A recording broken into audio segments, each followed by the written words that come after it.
Sir Arthur Conan Doyle. The Adventure of the Musgrave Ritual. Narrated by Carol Phillips.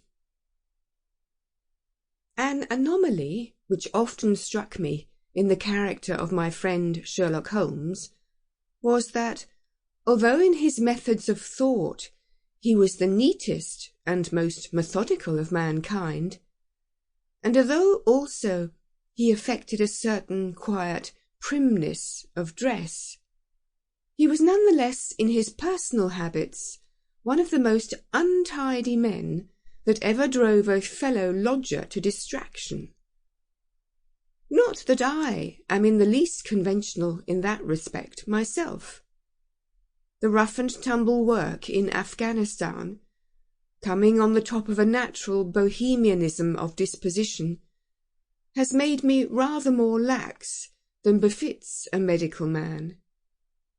But with me there is a limit, and when I find a man who keeps his cigars in the coal scuttle, his tobacco in the toe end of a Persian slipper, and his unanswered correspondence transfixed by a jackknife into the very centre of his wooden mantelpiece, then I begin to give myself virtuous airs.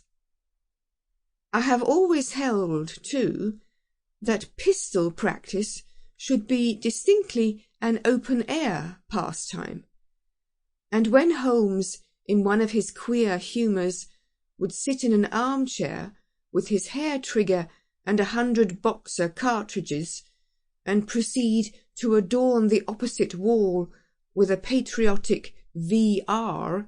done in bullet-pox, I felt strongly that neither the atmosphere nor the appearance of our room was improved by it.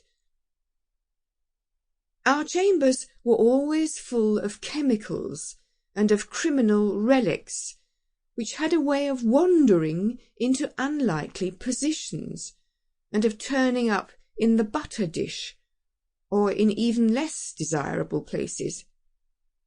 But his papers were my great crux. He had a horror of destroying documents, especially those which were connected with his past cases. And yet it was only once in every year or two that he would muster energy to docket and arrange them.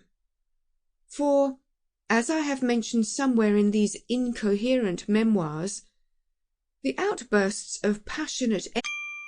Sample complete. Ready to continue?